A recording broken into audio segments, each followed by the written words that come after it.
नेहमीप्रमाणे परत येऊन कुंडलिनी जागृतीचा कार्यक्रम झालाच पाहिजे असं राऊळबाईंनी सांगितलं. तेव्हा खेडेगावात एक प्रोग्राम होतील हे मला माहिती नव्हतं, पण मला आश्चर्य वाटलं की धुळ्याच्या आसपास खेडेगावात लोकांमध्ये परमेश्वराबद्दल इतकी आसक्ती, इतकी भक्ती आणि इतका सरळपणा आहे की त्यांनी सकाळी सांगितलं की आपण शेजारीचे गाव आहे तिथे जाऊन येऊया. ते प्रोग्राम ठरवायला आले. म्हटलं आताशी ठरवायला आले तेव्हा कधी होणार आहे? काय नाही, तुम्ही फक्त गावी चालायला हो म्हणा. आम्ही म्हटलं बरं आता आंघोळ बिंघोळ करून येतो आम्ही. आणि प्रोग्रामला पोचलो तर जवळजवळ 2000 मंडळी तिथे होती. त्यात काही मुलं होती, शाळेतली मुलं वगैरे, प्राध्यापक होते शिकलेले तिथले, त्यांचे टीचर्स वगैरे, शिक्षक असे सगळे होते. पण मला इतकं आश्चर्य वाटलं की त्यांना जागृती द्यायला 5 मिनिट सुद्धा लागले नाही. सगळेच्या सगळे 5 मिनिटात पार झाले. ही आपल्या महाराष्ट्राची किमया आहे म्हटलं पाहिजे. कारण ही पुण्यभूमी आहे. पुण्यभूमीच नाही, ही संतभूमी आहे.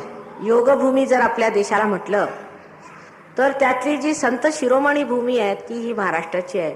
याबद्दल काही शंका नाही. कोणत्याही गावाला गेलं, आता कडूस गावाला 6000 माणसं होती, पण ती सुद्धा एक 15 मिनिटात सगळीच्या सगळी पार झाली. हे बघून मला असं वाटलं की खेडोपाडी परमेश्वर पसरलेला आहे. पण शहरात मात्र घाण झालेली आहे. त्याला कारण असं सांगायचं म्हणजे की शहरवासियांच्या जवळ पैसे आहेत, हा दोष आहे मला वाटतं. त्यामुळे जितके गावातली भूत आहेत ती तिथे एकत्र होतात. त्यातल्या त्यात बाहेरून सुद्धा जे येतात ते सगळे, त्यातल्या त्यात बाहेरून सुद्धा जे येतात ते सगळे उपटसुंभ त्यांना पैसे करायचे आहेत. म्हणजे काहीतरी टूंक काढायची, आम्ही हे करतो आम्ही ते करतो, आणि लोकांना चकवत राहायचं, पैसे मारायचे, पैसे काढायचे. आणि शेवटी ते मूर्खात निघालेलो तरी सुद्धा ते हे मान्य करायला तयार होणार नाहीत. कारण अहंकार येतो की आमचं चुकलेलं आहे बाबा, काय हरकत नाही, आता आम्ही पार होऊन घेतो. त्यामुळे खेडेगावात अजून कारण हे दुष्ट लोक पोहोचलेले नाहीत. त्यांनी कुणावरही कोणची मंत्रविद्या वगैरे केलेली नाही. मला असं वाटतं सहजयोग हा आसपासच्या खेड्यात जास्त फलीभूत होतो. पण तरी सुद्धा शहरवासियांनी सुद्धा आपली बुद्धी थोडी तीक्ष्ण करायला पाहिजे, म्हणजे लोकांच्या लक्षात येईल सहजयोग ही किती महत्त्वाची गोष्ट आहे आणि ती कशाला मिळवली पाहिजे. पहिल्यांदा मी सर्वांना सांगते की स्वतःचा स्वार्थ बघा. स्वार्थ किती मोठा शब्द आहे संस्कृतात. स्वचा अर्थ शोधून काढला म्हणजे स्वार्थ घडतो. स्वचा अर्थ शोधून काढला पाहिजे, अनन्य झालं पाहिजे, झालं पाहिजे, हे मुख्य आहे. ते घडत नाही. लेक्चर देतील, तुम्हाला हे व्हायला पाहिजे, तुम्हाला ते मिळालं पाहिजे, तुमचं असं झालं पाहिजे. अरे पण करणार कोण? लोकांनी गुडघे फोडले नमाजा पडून पडून. एक माझ्याकडे मुसलमान आहेत, शेख साहेब त्यांचं नाव आहे. ते आले, मला म्हणाले माताजी माझे गुडघे फुटले नमाज पडून. मग मी म्हणे वारकरी झालो. टाळ कुठून कुठून माझे म्हणे कान फुटले, तरी काय देव दिसला नाही, काय करायचं? आत्म्याचं जे म्हणतात ते कधी मिळणार? म्हटलं असं का? मग बसा तुम्ही आता, घ्या जागू. आपल्याला आदी शंकराचार्यांनी इतक्या वर्षापूर्वी सांगितलं होतं की कुंडलिनी जागृतीशिवाय मार्ग नाही. बाकी काहीही इकडचं तिकडचं करून काही उपयोग नाही. फक्त कुंडलिनी जागृती झाली पाहिजे, त्याशिवाय माणसाला परमेश्वर मिळत नाही. पण मला असं दिसतं बहुतेक शहरातल्या लोकांचं, म्हणजे ते वकिली करत असतात. परवा एक मुंबईलाच आमचा प्रोग्राम झाला, तर एका गृहस्थानी प्रश्न विचारायला सुरुवात केली की आमचे गुरुजी असे म्हणतात. अहो म्हटलं तुमचे गुरुजी जर असे म्हणतात तर तुम्ही तिकडे जा, नाहीतर एक दुसरा हॉल घेऊन तिकडे लेक्चर द्या. पण इथे लोक जागृतीला आले, ते त्यांनी तुम्हाला दिलंय का जागृती? हो म्हणे दिली. कशावरनं? म्हणे माझ्या अंगात क्रिया घडतात. म्हटलं असं का? जागृतीनंतर क्रिया घडतात असं कुणी लिहिलेलं आहे आणि कुणी सांगितलंय ते मला सांगा तुम्ही आधी. जर ज्यांनी सांगितलंय तर तो मनुष्य स्वतःच काहीतरी नसला पाहिजे. कारण जागृती ही गोष्ट अशी आहे, त्याच्यामध्ये मनुष्याला स्वतःचा अर्थ लागतो, तो समर्थ बनतो, सम अर्थ बनतो. तेव्हा त्याचा आपल्यावर तर काबू येणारच. म्हणजे आपण नेहमी म्हणतो चित्त निरोध करा, तसं काय करावं लागत नाही. चित्तच निरोधातच येतं. म्हणजे त्याला पकडावं लागत नाही, ते पकडीत येऊन जात. जिथे हे घडतं, घटित होतं, तीच खरी कुंडलिनी जागृती. मी त्याला म्हटलं तुमची कुंडलिनी जागृती आहे, तर ह्या माणसाची कुठे आहे कुंडलिनी सांगा आणि तुमची कुठे आहे ते सांगा. ते काय मला माहिती नाही. म्हटलं मग कशी जागृती झाली? पहिली गोष्ट कुंडलिनी जागृतीनंतर मनुष्यामध्ये सामूहिक चेतना जागृत होते. म्हणजे अगदी हा शब्द लक्षात ठेवला पाहिजे. हे घडतं, हे आपल्या आतमध्ये बाणतं. कुंडलिनी जी आहे तिचं रस संबंध आपल्या ह्याच्यात पसरतो.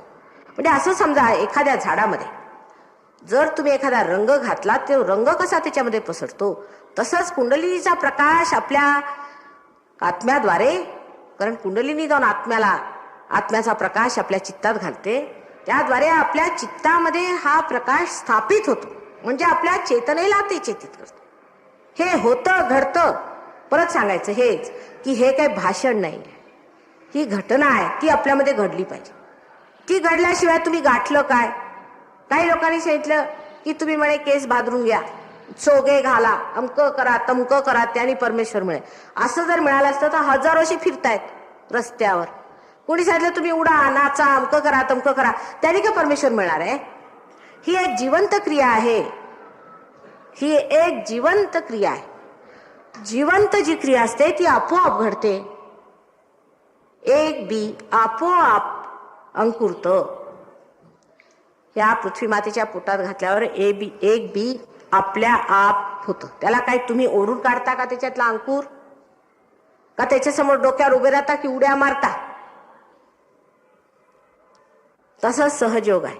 सह म्हणजे तुमच्या बरोबर जन्मलेला हा योग आहे. आणि योग केल्याशिवाय तुम्ही 17 देवळात जा, नाहीतर तुम्ही नमाज पढा, नाहीतर तुम्ही चर्चला जा, नाहीतर कोणत्या तरी गाण्याड्या गुरुचे तुम्ही शिष्य व्हा, काहीही तुम्ही केलं तरी सुद्धा कुंडलिनी जागृती होणार नाही. पहिली गोष्ट लक्षात ठेवली पाहिजे की जो मनुष्य कुंडलिनी जागृत करेल त्याच्यात ही शक्ती स्वतः असायला पाहिजे की नाही.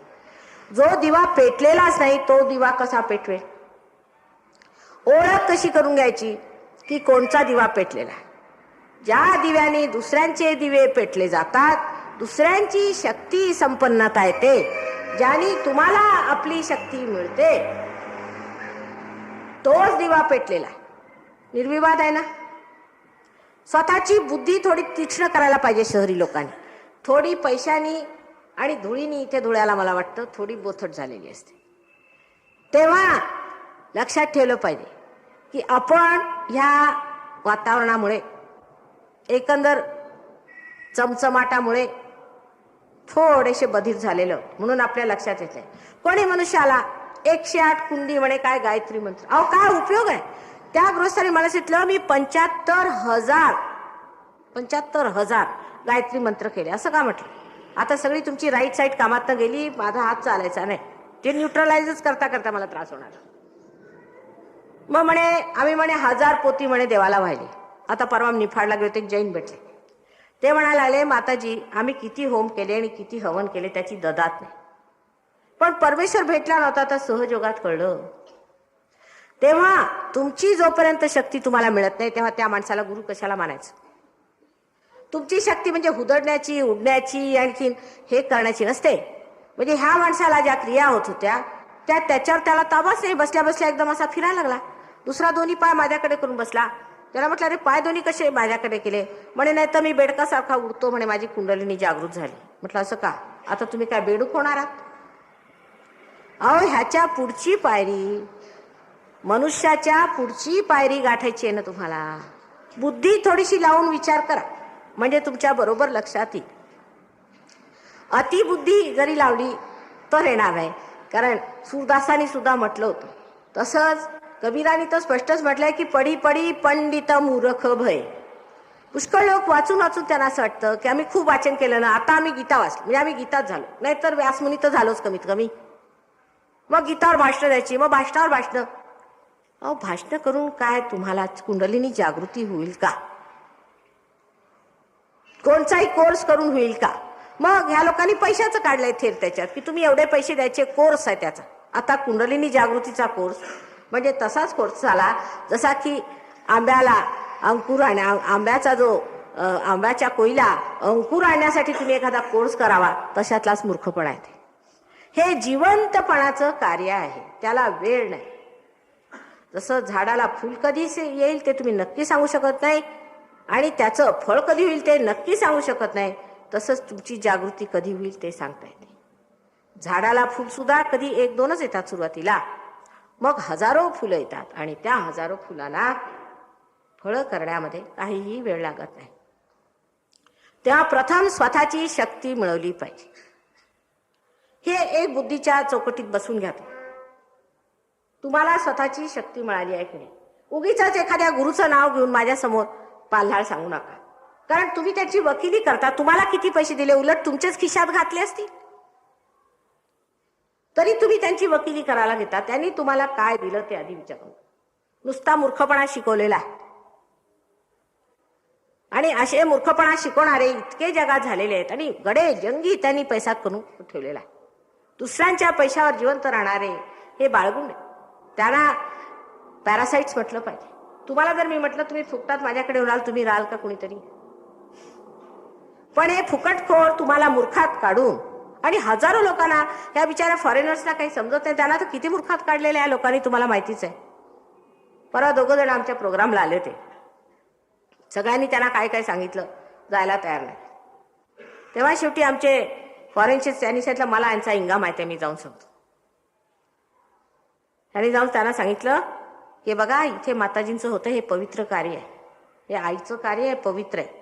तुमचा गुरु फार श्रेष्ठ आहे, तुम्ही त्याला नागडं करा आणि त्याची सगळी घाणेरडी तिथे सेवा करा म्हणे, हे तुम्हाला शोभेल. तेव्हा ते गेले. त्याच्या आधी ते हालायला तयार नव्हते की आपण किती घाणेरडं काम करतोय, हे नरकात जायचं काम आहे, आपण नरकात निघालोय, हे सुद्धा त्यांच्या लक्षात येत. अहो, ही नरकगती आहे. ते तर नरकात गेलेलेच आहेत आणि तिथून आलेले आहेत बाहेर आणि तुम्हाला ओढतायत खाली आणि तुम्हालाही नरकात ओढत आहेत. असे अनेक गुरु आपल्या देशात झाले. दुसरा एक मनुष्य आहे, त्याने नुसता एक मंत्र द्यायचा आणि त्याचे 300 पाऊंड म्हणजे जवळजवळ 6,000 रुपये घेतो. मंत्र एक देऊ. मंत्र द्यायला हे गुरु कशाला पाहिजेत, गाढवही देईल तसं. आणि मंत्र काय दिला तर म्हणे ठिंगा आणि इंगा, हे बघा. आणि 300 पाऊंड दिला. तर तुम्हाला हसायला येते, कारण तुम्ही हिंदुस्थानी माणसे. तुम्हाला मूर्खात काढायचं असलं तर म्हणतील राम, नाही तर सीता. आणि तुम्ही लागले त्यांच्या नादी. पण 1 मिनिट थांबून हा विचार केला पाहिजे की या माणसाने आम्हाला कोणती शक्ती दिली आहे. उलट आमचं जेवढं नैतिक बल होतं ते घेऊन घेतलं या माणसाने. आमच्यात ही म्हणजे आमच्या डोक्यात सुद्धा विचार येत नाही की बा ह्याने दिलं काय आम्हाला, याच्यापासून काय मिळालं. तुमची शक्ती तुमच्यामध्ये आहे, ती तुम्ही मिळवली पाहिजे. त्यासाठी तुमचा पुनर्जन्म झाला पाहिजे, असं हजारो वर्षापासून लोकांनी सांगितलेलं आहे. मी आज सांगते अशातली गोष्ट नाही. मोहम्मदनी सांगितलं, ख्रिस्तानी सांगितलंय, ब्रह्मदेवाचं सुद्धा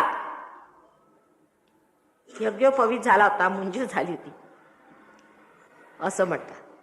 इतकंच नव्हे, पण सगळ्यांनी परत जन्माला आलं पाहिजे, ह्या जन्मातच द्विज झालं पाहिजे, असं शंकराचार्यांनी किती स्पष्टपणाने सांगितलेलं आहे.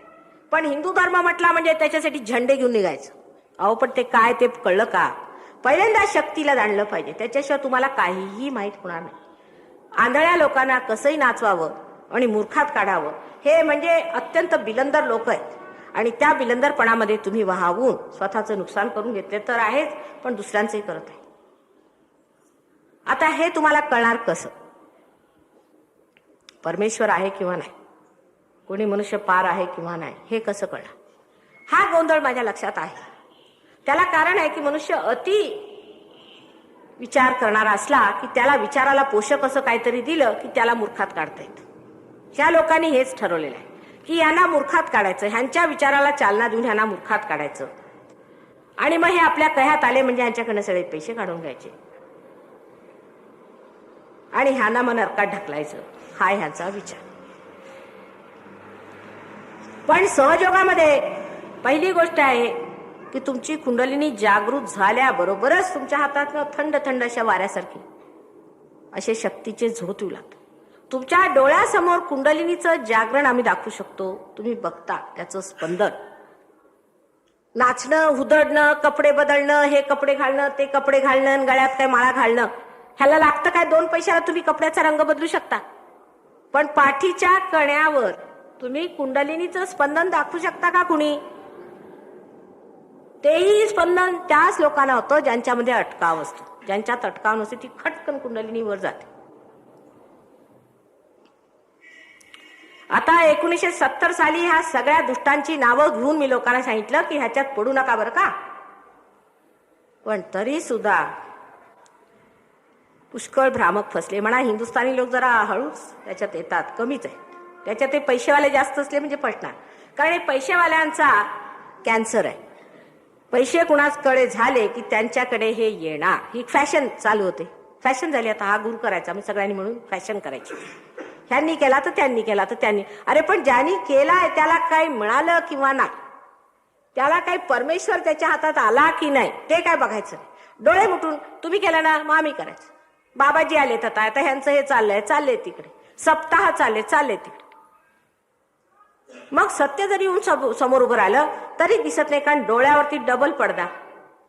एक तर मूळतः अज्ञानच आहे, नाहीतर मग ज्ञानाच्या गोष्टी कशाला करायच्या. आणि दुसरं म्हणजे ह्या लोकांनी घातलेली भुरळ.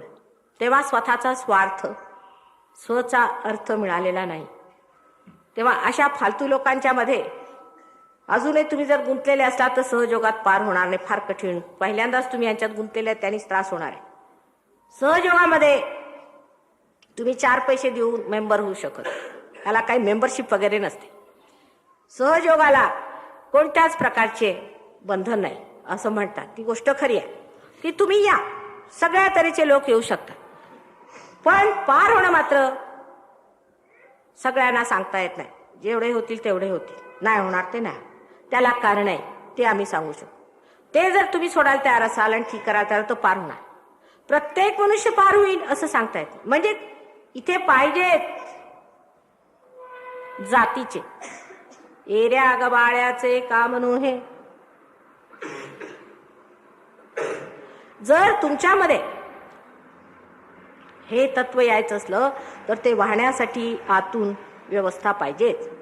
आणि जर कुठे अवरोध झाला असेल आणि जर तुमची इच्छा असेल तर तो अवरोध सुद्धा काढता येईल. पण तुमची पूर्णपणे इच्छा असायला पाहिजे. परत सगळ्या ह्या गुरुजींच्याकडे जाऊन लोकांची वृत्ती ग्राहक वृत्ती होऊन जाते. म्हणजे प्रत्येकाला आपण जसे पैसे मोजले, हो तुम्ही बघा कापड चांगलं नाही दिलं, त्याच्यात हे असं झालं तसं झालं. पुष्कळ लोक मला तशा तऱ्हेने प्रश्न विचारतात. मी त्यांना विचारलं तुम्ही किती पैसे दिले हो इथे येण्याचे? मी लंडनहून खर्च करून स्वतःच्या माझ्या पैशांनी इथे आले. तुम्ही किती पैसे दिले? इथे दुकान नाही घातलेलं, हे लक्षात ठेवलं पाहिजे. हे मंदिर आहे, हे श्रद्धेचं स्थान आहे. इथे तुम्हाला काहीतरी स्वतःसाठी मिळवायचं आहे. मला काहीच मिळवायचं नाही, तुम्हाला काहीतरी मिळवायचं. तेव्हा श्रद्धया इथे बसलं पाहिजे आणि श्रद्धेने मागितलं पाहिजे तर कुंडलिनी जागृत होते आणि मनुष्याला त्याची शक्ती प्राप्त होते. स्वतःची शक्ती प्राप्त झाल्यावर काय होऊ शकत नाही. कारण ही जी स्वची शक्ती आहे ही परमेश्वराने तुमच्यात बसवलेली शक्ती आहे. ही तुमच्या आत्म्याची शक्ती आहे आणि आत्मा हा परमेश्वराचाच प्रतिबिंब स्वरूप तुमच्यामध्ये आसनस्थ आहे. तेव्हा त्याच्या शक्तीने तुमच्यामध्ये सामूहिक चेतना जागृत होते. परत सांगते, होते. आणि त्यामुळे तुम्ही दुसऱ्यांचे सांगू शकता. अनेक चक्रातनं जेव्हा ही कुंडलिनी जाते, आता ह्या ठिकाणी चित्र नाही आहे पण तुम्ही प्रोग्रामला गेलं पाहिजे, इथल्या सेंटरवर गेलं पाहिजे. मी पुष्कळ सांगते. पण राहुलबाईंचं असं म्हणणं आहे की धुळ्याचे लोक सगळ्यात कमी. आणि प्रत्येक वर्षी मी धुळ्याला येऊन सुद्धा इथे एखादी असते ना की बा एक्सप्रेस असते, मग एक पॅसेंजर गाडी असते, मग एक मालगाडी असते, मग एक बैलगाडी असते. त्याच्याही खाली काय असेल ते रेंगाळत चालतं, तशातला प्रकार आहे. प्रत्येक वेळा आलं म्हणजे धुळ्याला जर 15 माणसं सुद्धा सहयोगी झालं तर आश्चर्याची गोष्ट आहे. ह्या धुळ्यामध्ये कोणची अशी शैतानी शक्ती आहे ते मला समजलं नाही. तरी मी विचारत होते. आज परत मी विचारपूस केली की का इथे कुणी असा येऊन गेला का गुरु गाडेडा. पण आले होते पण गेले, असे सगळीकडे येऊन गेले. पण धुळ्याला ही प्रगती इतकी का कमी आहे ते मला आजपर्यंत लक्षात नाही. इथे श्री रामचंद्रांनी आपली धूळ झाडलेली आणि ह्या जागी केवढं तरी कार्य होऊ शकतं. पण तरी सुद्धा धुळ्याच्या लोकांना त्याबद्दल मुळीच आस्था वाटत नाही आणि अत्यंत हळूहळू ती प्रगती करत आहे. त्यातही काही चांगलेच होत करू विद्यार्थी आणखी सुशिक्षित तरुण मंडळी सहयोगात आली आहे. ह्या तरुण मंडळींनी आता सहयोग हातात घेऊन त्याच्यावरती मेहनत करून आणखी कुंडलीनी पूर्णपणे मात करून घेतली पाहिजे. सगळ्यांना फार आश्चर्य वाटतं. आता हे सगळीकडे गेलेले आहे, हे फॉरेनर्स सगळीकडे गेलेत माझ्याबरोबर आणि सगळ्याकडचं सहयोगाचं काम पाहिलंय. आणि आता धुळ्याच्या लोकांना बघत आहे की रडत खडत काहीतरी थोडेसे लोक इथे आलेले. त्यांना आश्चर्य वाटणार की ह्या धुळ्याला माताजी म्हणाल्या आम्हाला आलंच पाहिजे, गेलंच पाहिजे. ते राऊळबाईंच्या पुण्यामुळे आणि इथले जे काही होतकरू सहयोगी आहेत त्यांच्यासाठी. आता राजगुरू सारखे इथे सहयोगी परत आले आहेत, त्यातले तुमच्यातले इथे इतके सहयोगी असून सुद्धा इथे लोक मेहनत करत नाही आणि त्यामुळे अत्यंत दुष्परिणाम होते. त्याचं उदाहरण सांगते. फक्त धुळ्याहून लोक काऊन येतात माझ्याकडे, तर आजारी लोक सहयोग करत नाहीत, मग माझ्याकडे आजारी होऊन येतात. माताजी आमचं अमुक झालं, आम्हाला कॅन्सर झाला, आम्हाला तर झालं, आम्हाला ते झालं, ते झालं, ते झालं. काय हो तुम्ही केंद्रावर जाता का? नाही माताजी केंद्रावर काय आम्हाला वेळ होत नाही. म्हटलं असं मला मिळालं नाही. आता सहयोग केल्यामुळे मनुष्याची प्रकृती ठीक होते. आता हे सांगायचं म्हणजे खरोखर ज्यांनी परमेश्वर मागितलाय त्यालाही विचारायला नको. पण कृष्णाने सांगितले योगक्षेम वहाम्यहम, आधी योग घेतल्यावरच क्षेम होणार आहे. जर तुम्ही योग घेतला नाही तर क्षेम मिळणार नाही तुम्हाला. आधी योग झाला पाहिजे आणि त्याच्या आधी जर क्षेम मिळाला तर त्याचा त्रास होतो. सुबत्ता आली त्याचा त्रास हाच होतो की पहिल्यांदा गाणेड्या गुरूंचे तुम्ही शिष्य बनता, नाही तर दारूच्या ह्याच्यात, नाही तर कोणत्या तरी व्यसनात, नाही तर घाणेरड्या गोष्टींमध्ये संबंध तुमचं आयुष्य जातं. आधी योग घ्या आणि योग घेतल्यानंतरच क्षेम येणार आहे. प्रत्येक वेळेला मी येत असते, आता पुढच्या वेळेला येईनच नक्की. पण जर काय इथल्या लोकांचा प्रतिसाद झाला नाही तर मग आम्ही खेडेगावातच कार्य करूया आणि शहरात मग वेळ देण्यात काही अर्थ नाही. कारण तुम्ही लोकांनी समजलं पाहिजे उद्या तुम्हाला तुमच्या मुलांना जाब द्यावा लागेल आणि ते म्हणतील की माताजी तुमच्या गावाला इतक्यादा येऊन सुद्धा तुम्ही लोकांनी एवढी हायगाई का केली आणि अशा रीतीने तुमचं का झालं. कारण उद्या त्यांना त्याचा भार उचलावा लागेल आणि त्याचा त्रास उचलावा लागेल. आज ह्या धक्काधक्कीच्या काळामध्ये तसंच मनुष्याला फार त्रास आहे. त्यातून जर त्यांनी आपल्या आत्म्याला मिळवून नाही घेतलं तर त्याच्यात अनास्था येणार आहे. हे लोक सगळे अनेक गुरूंच्याकडे फिरून नंतर माझ्याकडे आले आणि ह्यांनी जाणलं की हे सत्य आहे, ह्याच्यातच बसलं पाहिजे. पण एक गोष्ट खरी आहे की सत्याला धरणारे फार कमी असतात, असत्य फार लवकर. बरं कोणी म्हटलं ही टोपी घाला आणि तुम्ही झाले बस, फार चांगलं. एक टोपी घालून झाले ना, त्यांना असं वाटतं आमचे गुरुजी आहेत ना, तेव्हा जरी आम्ही काय केलं, टोपी नुसती घालायची, टोपी घालून तुम्ही काय करा, स्मगलिंगचा धंदा करा, वाटेल तो धंदा केला तरी चालेल. शेवटी त्यांना असं वाटतं आमचे गुरुजी आहेत ना, त्यांनी आम्हाला सर्टिफिकेट दिलेलंच आहे. मुळी मग आम्ही जेव्हा आम्ही नरकात जाऊ तेव्हा आम्ही ह्यांचं सर्टिफिकेट दाखवू, पण ते आधीच गेलेले असतील तिकडे. तेव्हा स्वतःला वाचवून घ्यायच्यापासून मी आई आहे, मी तुम्हाला समजावून सांगते. त्या गोष्टींच्याकडे फार तीक्ष्ण बुद्धीने पाहिलं पाहिजे की आम्हाला काय लाभ झालेला आहे. उद्या कॅन्सरचा रोग फोफावणार त्याबद्दल शंकाच नाही आणि कॅन्सरचा इलाज फक्त सहजयोग आहे, दुसरा नाही. आता तुम्हाला सांगितलं नसेल, सांगितलंही असेल, आताच एक ब्लड कॅन्सरचा पेशंट ठीक झाला सहयोगाने. त्यांनी सांगितलं होतं की फार तर फार हा 30 दिवस जिवंत राहील आणि आता इतके महिने झाले अगदी व्यवस्थित आहेत. कालच एक मुलगी तिथे मुकी होती, आम्ही गेलो निफाडला, ती 5 मिनिटात बोलू लागली. 5 मिनिट ही काय गोष्ट, इथेच 3-4 तुमच्या समोर डॉक्टर लोक आलेले आहेत बाहेर. अनेक असे चमत्कार झालेले आहेत. म्हणजे प्रकृतीच्या दृष्टीने तुम्ही याला चमत्कार समजता, पण मी हे समजत नाही चमत्कार. ह्याच्यात कसला चमत्कार आला? अहो तर एखाद्या झाडाला आपण पाणी घेतलं की ते ताजतवानं होतं की नाही, तसंच तुमच्यात तुमची शक्ती आली तर तुमच्यामध्ये सगळं हे होणार आहे. कारण तुमची शक्ती कमी झालेली आहे, नष्ट झालेली आहे, म्हणून हा त्रास आहे. एकदा हे सुरू झालं म्हणजे सगळं ठीक होतं. त्याबद्दल एक मोठं लिखाण आता तुमच्या पेपरमध्ये आज आलेलंच आहे, कसं सिम्पथॅटिक नर्वस सिस्टम असते वगैरे वगैरे. पण त्याबद्दल आता मी काही सांगणार नाही आहे. फक्त सांगायचं हे आहे की आपल्यामध्ये जर प्रकाश नाही आहे तर लाईट लावला पाहिजे. त्याच्यासाठी सुद्धा काय करायचं, नुसतं एक बटन दाबायचं आहे, कारण ते सगळं आधी झालेलं आहे आणि ते झालं पाहिजे. फक्त आपण मागावं लागतं. आपण जर मागितलं नाही तर आत्मसाक्षात्कार होणार नाही.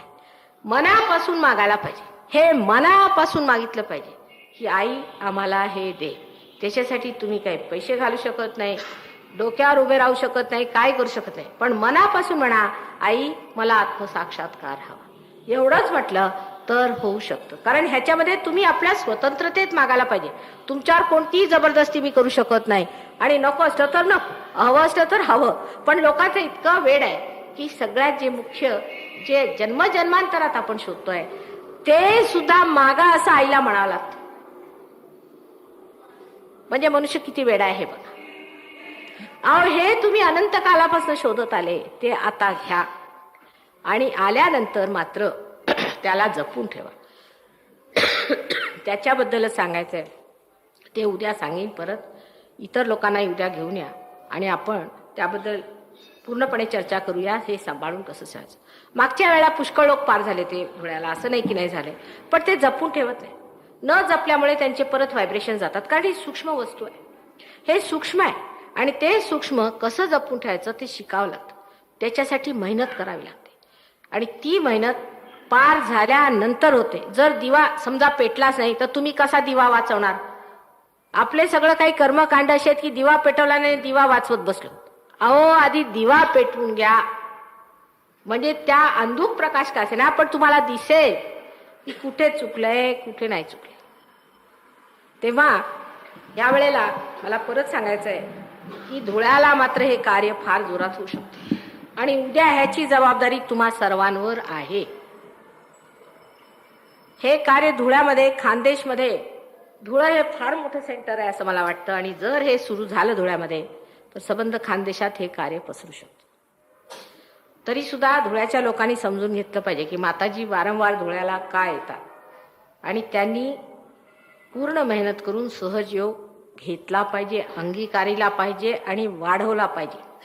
कारण उद्या जे अवतरण येणार आहे ते काही माताजींसारखं नाही, ते हातात तलवारच घेऊन येणार आहे आणि सगळ्यांना छाटच सुटणार आहे. ते नुसती शेवटली कापणी होणार आहे, त्याच्यामध्ये कुणी बचावणार नाही. तेव्हा आपली दिशाभूल कमी करू आणि स्वतःचा जो काही अर्थ आहे तो जाणून घ्या, स्वतःची शक्ती तुम्ही जाणून घ्या, आणि परमेश्वराच्या साम्राज्यामध्ये पूर्णपणे शांत स्वभावाने आनंदात भ्रम मानवा. तुमचा धर्म जागृत झाल्यावर आपोआप तुमच्या लक्षात येईल आणि आपोआप हे घडेल. आता मी काही सोडा वगैरे सांगत नाही, पण पार झाल्यावर मात्र तुमच्या लगेच लक्षात येईल. कारण ह्या चैतन्य लहरी ज्या आहेत ह्या बोलतात म्हणजे तुम्हाला कोणताही असा प्रश्न विचारायचा असला मूलभूत, जर तुम्ही त्याला विचारलं तर उत्तरामध्ये जर हो असलं तर खूप जोरात व्हायब्रेशन्स येतात, जर नाही असलं तर एकदम बंद होऊन जाईल. अशा रीतीने तुम्ही ह्याचा न्याय निवाडा करू शकता. पुढे प्रगती झाल्यावर आपोआपच तुमच्या हातून धर्म घडेल. इतकंच नव्हे, पार झाल्यावर तुम्ही सुद्धा लोकांना जागृती देऊ शकता. तुम्हाला आश्चर्य वाटेल, लंडनला मी गेले, तिथे एक विलियम ब्लेक म्हणून कवी 100 वर्षापूर्वी होऊन गेलेत. त्यांनी संबंध सहयोग लिहून काढलेला आहे. त्यांनी एवढं लिहिलं की लंडन हे आता जेरुसलेम म्हणजे क्षेत्रस्थान होणार आहे, आणि ह्या ठिकाणी देवीचा अवतार होणार आहे. तसंच त्यांनी आमचं जिथे आश्रम आहे लॅम्बेथ वेल त्याचंही नाव घातलंय की लॅम्बेथ वेलमध्ये हे कार्य होईल. आणि आम्ही पैसे नसल्यामुळे एक पडीक जागा होती, तिथे आम्ही घर घेतलं. तर रुईन्समध्ये म्हणे तिथले फाउंडेशन्स घातले जातील, हे सुद्धा लिहिलेलं आहे. इतकंच नाही, सुरुवातीला मी सरे हिल्समध्ये राहत असे तेही लिहिले की सुरुवातीला मशाली सरे हिल्समध्ये पेटवल्या जातील. सहयोग कसा होईल त्याच्यावर त्यांनी लिहिलं की विशेषतः सहयोगाची ही आहे की आतापर्यंत ज्यांनाही योग घडले असे जे लोक प्रॉफिट म्हणजे प्रेषित झाले त्यांच्या हातून प्रेषित तयार झाले नाही, पण आता जे होणार आहे त्याच्यामध्ये जे लोक प्रेषित होतील ते इतरांना प्रेषित करतील. तेच होऊन राहिलंय. एका दिव्याला पेटवल्यावर तो दिवा दुसऱ्यांना पेटवू शकतो. तुमचा दिवा पेटला गेला की नाही ते पाहायला पाहिजे. आणि संबंध जे काही कुंडलिनीचं ज्ञान आहे ते तुम्हाला ज्ञात होतं, तुम्ही समजता. ते हातावर बोटांवर लहान लहान मुलांना सुद्धा समजतं. तेव्हा जसं गीतेत सांगितलंय की ज्ञान घेतलं पाहिजे. ज्ञानाचा अर्थ पुस्तकं वाचणं नव्हतं.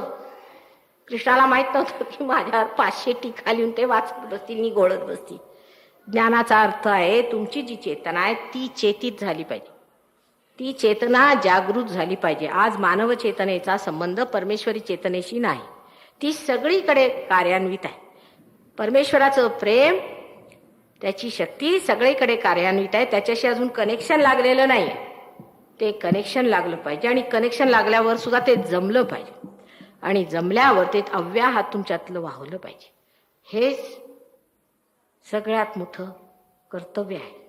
बाकी सगळं काही व्यर्थ आहे. तेव्हा समजूतदारपणा घेऊन पार होऊन घ्या. पार झाल्यावर ते जोपासून हे सूक्ष्म पाळा आणि पोसा. उद्या परत इतर मंडळींना घेऊन या आणि पार होऊन घ्या. जितक्यांना पार होता येईल तितकं बरं आहे. पार झाल्यानंतर ते सहसा हरवत नाही, पण ते कसं जपून ठेवायचं ते थोडंसं शिकावं लागतं. एवढे तुम्ही देवळात जाता ते एका आठवड्याला एका दिवशी आमच्या राऊळबाईंच्या बंगल्यावरती प्रोग्राम होतात. ती जागा मी स्वतःच राहून स्वतःच तिला विशेष प्रतिष्ठा दिलेली आहे. तेव्हा इतकं मोठं सगळं असून सुद्धा, इतक्या राऊळबाईंसारखे इथे लोक असताना सुद्धा तुम्हा लोकांना इथे किती मोठं काम करता येऊ शकलं असतं हे मी सांगू शकत नाही. तरी कृपा करून नोंद करून ठेवा. ही जागा आग्रा रोडवर आहे.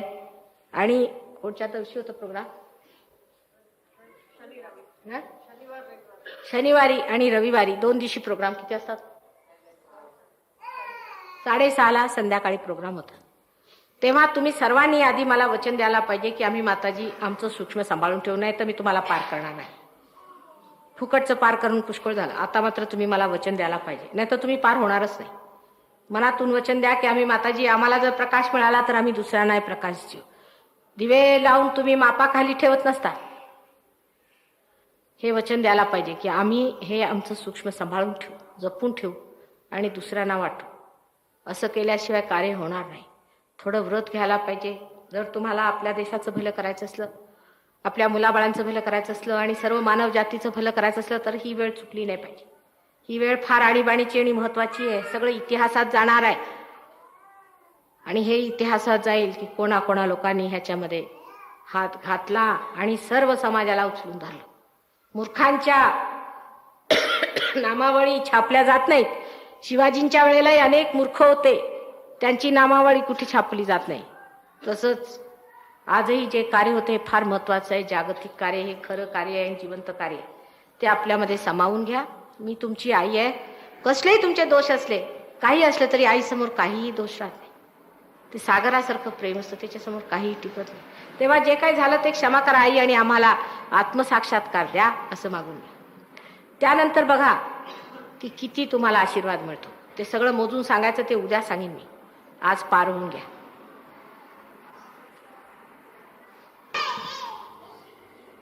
ज्यांनी गृहस्थ धर्म स्वीकार केला आहे त्यांना बहुता मिळतो. सहयोग संन्याशांसाठी नाही. संन्याशी आम्ही पण फार मोठे संन्यासी आहोत, पाहिलं तर संन्यस्त आहोत. म्हणून कोणत्याही परिस्थितीत, कशाही परिस्थितीत जो मनुष्य आरामात असतो तो संन्यासी. ज्याला कशाची ददात नाही, जो बादशाह स्वतः आहे तो संन्यासी असतो. कपडे घालून जर कोणी म्हणे मी संन्यासी आहे तो महामूर्ख आहे. आजकाल तर असे निघाले की संन्याशाचे कपडे घालायचे आणि शेण खायचे असे लोक आहेत. म्हणजे संन्याशाच्या विरुद्ध जे आहे ते करायचे असे लोक आहेत. तेव्हा कपडे घालून संन्यासी बनणारे जे आहेत त्यांना पार होता येणार नाही. गृहस्थात जे बसलेले आहेत ते लवकर पाळतात. गृहस्थ म्हणजे यज्ञ आहे. आपले तुकाराम कोणीही असले, मोठे मोठे संत साधू झाले, सगळ्यांनी लग्न केलं होतं. कबीर, नानक सगळ्यांनी लग्न केलं. फक्त ज्यांचा अल्प वयात मृत्यू झाला त्यांचं लग्न झालेलं नाही. बाकी सर्व लोकांनी लग्न केलेले होते आणि ते विदेहात बसले. विदेही असायला पाहिजे. उगीच त्याचा सगळीकडे गवगवा करण्याची काही गरज नाही. आणि त्याच्याबद्दल तुम्हाला एवढं इम्प्रेशन वाटायला नको, कारण कोणी घातलं तसं आणि फिरत असले की लोकांना वाटतं बाबाजी आले. एकदा असंच रावणाने केलं आणि सीता सुद्धा विसरली की हे ढोंगी असतात सगळे. हे ढोंग लक्षण आहे. तेव्हा सहयोगाला गृहस्थातच. आता आम्ही गृहस्थ आहोत तुम्हाला माहिती आहे. आम्हाला मुलं बाळ आहेत, नातू पण तू सर्व आहे. आणि घरची खूप श्रीमंती सुरुवातीला आणि आताही श्रीमंत आहेत पुष्कळच. पण तरी सुद्धा तुम्ही आम्हाला म्हणाल तर आम्ही जमिनीवरच झोपू शकतो. खेडेगावात राहणं काही सोपं काम नाही. या सगळ्या साधूंना सांगा खेडेगावात जायला मर्सिडीज गाड्या घेऊन, म्हणजे कळेल. दुसऱ्यांच्या दमावरती सगळी चैन चालवलेली आहे. ज्या माणसाला अशा सर्व गोष्टींची गरज असते तो कसला साधू? साधू म्हणजे ज्यांनी साधलंय, ज्यांनी आपल्या आत्म्याला प्राप्त केलाय तो खरा साधू आणि तो खरा संत. बाकी सगळे हे भोंदू लोक, त्याच्याबद्दल सगळ्यांनी लिहून ठेवलेलं आहे. रामदास स्वामींनी तर स्पष्ट लिहून ठेवलेलं आहे आपल्या मराठी भाषेमध्ये, तर सारखं वर्णन आहे ह्या लोकांचं. रस्त्यात कोणी दिसला नाही तर विशेष कार्य करून आजकाल मी पाहिलं, एक देऊळ घ्यायचं तिथे जाऊन बसायचं. कमवायचे चांगले धंदे आहेत. नोकरी धंदा करायला नको, आपले कपडे घालून देवळात बसले की आले 10 लोक तिथे, बाबाजी बसले.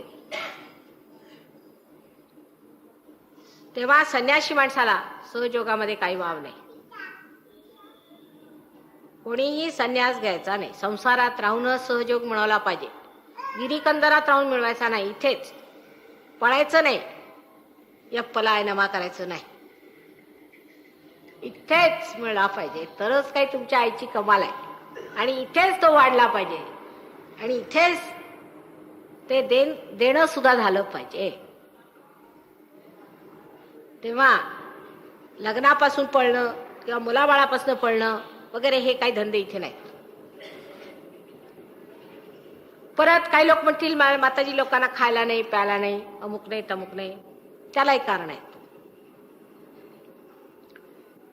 श्रीमंत लोक कधी फार श्रीमंत असले त्यांच्यासाठी सांगितलं सगळे भामटे आलेलेच आहेत, त्यांना लुटायला, लुबाडायला, मूर्खात काढायला चालूच आहे. फार गरीब असले तर त्यांची सुद्धा सोय सहयोगात नंतर होऊ शकते. पण आधी जे मध्यमवर्गीय लोक आहेत, जे संतोषी लोक आहेत, ज्यांना समाधान आहे, अशा लोकांना सहयोग फार लवकर लागतो. नदीचं पात्र दोन्हीकडे जेव्हा वाढत जातं तेव्हा त्याचे किनारे त्याच्यात येऊ लागतात. सहयोगातले जे सहयोगी आहेत त्यांच्या कर्मफलाने सर्व देशाला आशीर्वाद मिळणार आहे. तेव्हा तुम्ही हे पुण्य गाठून घ्यावं आणि सर्व देशाला आशीर्वादित करा. The previous recording was made at Dhule, Maharashtra, India on the 3rd of the 2nd, 1981.